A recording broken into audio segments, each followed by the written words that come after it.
Je sais ô combien c'est dur de mener la vie d'une personne anxieuse et à quel point ça peut vous pourrir la vie. Parce que moi-même, en tant que grand anxieux, j'en ai souffert.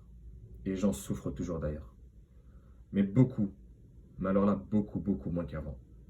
Donc je vais en fait ici ramener quelques notes d'espoir à tous ceux qui souffrent de troubles anxieux et de diverses maladies dites psychologiques. C'est d'ailleurs la raison pour laquelle j'ai créé cette chaîne qui traitera principalement de ce sujet-là. Et c'est justement à travers ces diverses vidéos que je proposerai, que tu trouveras, je l'espère, certaines solutions, certains conseils qui vont avec un peu de discipline, de courage, te permettre de guérir complètement. Ou du moins, retrouver une qualité de vie beaucoup plus confortable. Je parle en connaissance de cause, bien sûr. Tu vois la personne que tu as en face de toi ici, c'est une personne qui a beaucoup souffert. Je n'ai pas ici à étaler toute ma peine, ma souffrance, mais ô combien c'était dur. Mes proches savent mieux. Mais j'en ressors grandi et pas complètement guéri. Le processus de guérison, il est souvent très long. C'est pas du jour au lendemain que vous allez retrouver des résultats exceptionnels, si je peux dire ça comme ça. Mais c'est tout à fait possible. Et j'en suis la preuve. Ok, j'en suis la preuve vivante. Ensuite, il faut savoir que je suis une personne normale de la masse, de la populace, comme on dit. Tout comme toi, je n'élève en aucun cas mon statut. J'ai simplement fait énormément de recherches à ce sujet et je comprends parfaitement ce que tu ressens à l'heure actuelle. Je comprends parfaitement ce que tu ressens parce que je suis passé par là. Je suis, on va dire, un ancien anxiéteur, si je peux dire ça comme ça. Mais je dis bien, je précise, et c'est d'ailleurs pour ça que je voulais continuer à parler, je précise que je ne suis pas un médecin et que les vidéos donc proposées sur ma chaîne et que le fait de m'écouter ou que sais-je ne substitueront en rien du tout, en rien, une consultation, une visite chez un médecin, un psychiatre ou un psychologue. Si tu te sens pas bien, si vraiment ça va pas, il faut que tu ailles consulter un psy ou un médecin. Ok? Cette chaîne, elle va uniquement servir d'un facteur, tu comprends? D'une cause parmi tant d'autres. Parce que je pense que quand on a un trouble anxieux, il faut utiliser tous les moyens que l'on a à notre disposition pour guérir. Il faut attaquer le problème sur tous les plans.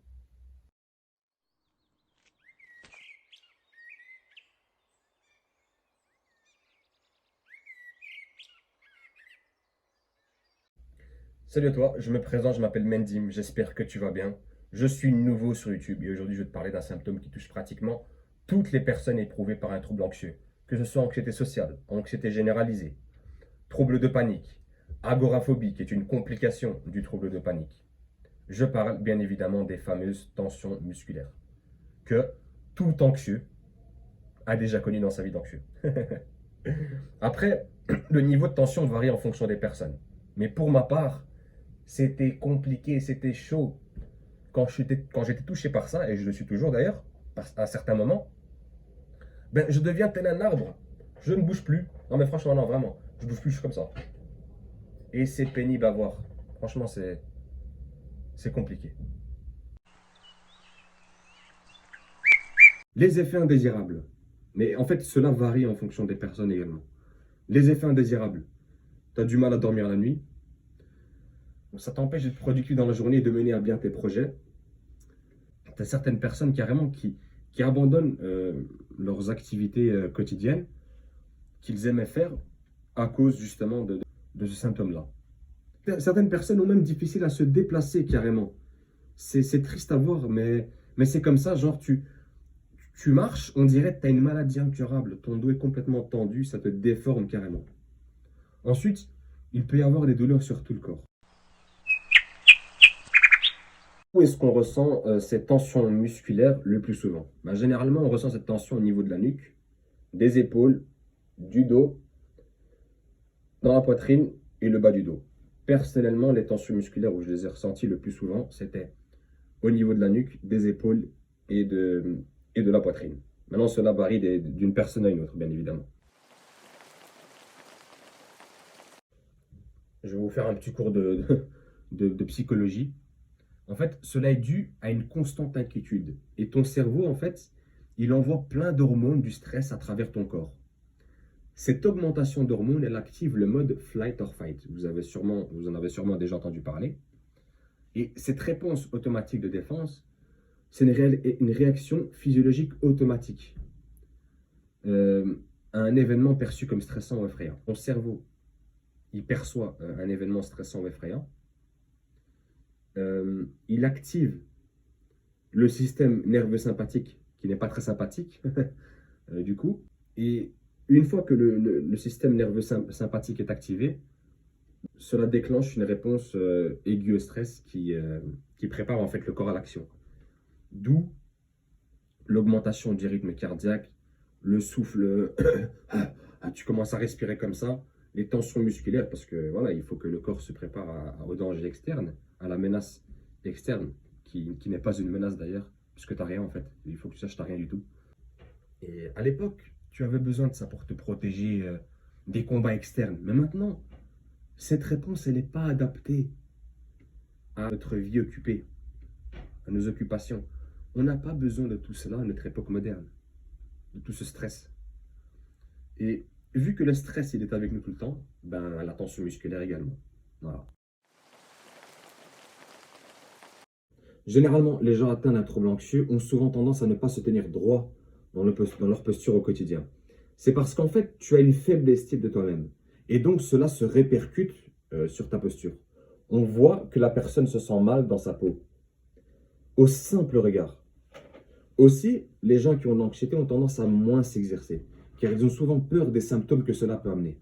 Mais paradoxalement, en évitant l'exercice, ben, les muscles deviennent plus faibles, plus fragiles, plus flasques. Et donc, tu es plus susceptible d'avoir des tensions musculaires et des douleurs. Donc, ce n'est pas la bonne chose à faire. Les anxieux ont également des problèmes de sommeil, parce que généralement, tu as besoin de te reposer de toutes les tensions que tu as accumulées au fil des heures, durant la journée. Mais si tu ne donnes pas à ton corps le temps de repos adéquat, ben, au fur et à mesure des jours qui passeront, ben, tu vas commencer à avoir les muscles qui vont se tendre. Ils se focalisent aussi beaucoup sur leur corps. On appelle cela le body scan en anglais. Tu as un petit quelque chose, par exemple ici, tu ressens un petit truc, bam, tu commences à noter. Et tu en tiens compte. Et en fait, en tenant compte de cela, en te focalisant sur la sensation d'inconfort que tu as par exemple ici, ben, ça va augmenter cette sensation d'inconfort. Et au plus tu te focalises sur celle-ci, au plus la sensation d'inconfort augmente. Et l'inconfort lui-même devient un motif d'inquiétude. C'est un sujet que l'on traitera dans une prochaine vidéo. Premièrement, il faut que tu sois conscient de ta posture plusieurs fois dans la journée, jusqu'à parvenir à retrouver une posture droite. Ok? Maintenant, tu vas pas faire comme certaines personnes qui viennent et qui me disent oui, j'ai essayé pendant un jour, ça n'a pas fonctionné. Mais c'est pas en un jour que les choses se font. On est d'accord? C'est en plus, il faut que tu sois constant dans cette pratique-là. Veille à tenir une posture droite 1 à 5 fois, à être conscient de ta posture 1 à 5 fois dans la journée, par exemple. Et tu commences petit à petit, jusqu'à ce que tu prennes l'habitude de faire cela. Deuxièmement, bien dormir. Il faut que tu aies entre 7 heures et 9 heures de sommeil par jour, pour donner à tes muscles le temps de se relaxer et de se reposer. Troisièmement, faire de l'exercice.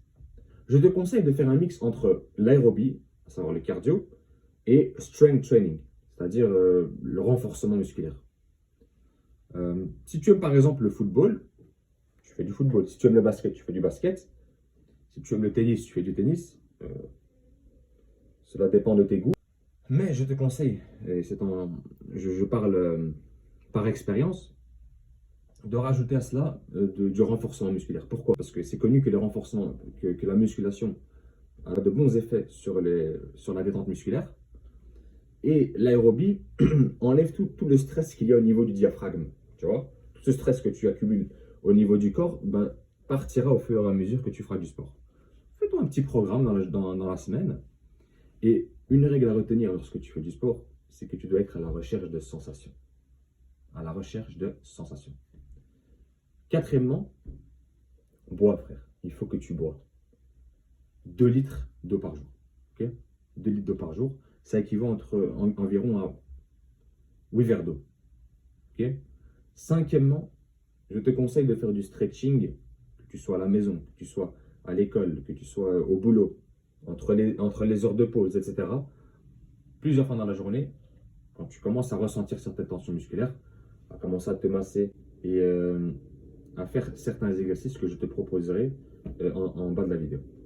Sixièmement, prends une douche chaude tous les jours, que ce soit le matin ou bien le soir. Mais il faut que tu prennes ta douche bien chaude afin de relaxer tes muscles. Si tu ne peux pas rester debout lorsque tu prends ta douche, parce que c'est connu que chez les anxieux, certaines personnes ont des tensions musculaires tellement fortes qu'ils n'arrivent pas à rester debout. Donc couche-toi, prends le jet d'eau et mets-le sur ton corps. Ok? Le septième et le huitième point, ce sont des points, on va dire, bonus. Tu ne peux pas appliquer ces points au détriment des six autres, ok? D'accord? Le septième point, demande un massage à ton entourage. 10-15 minutes dans les endroits où tu as mal et où tu ressens des tensions musculaires. Huitième point, prends un antidouleur. Mais ça, c'est vraiment le cas, c'est vraiment à la fin, quoi. Ok?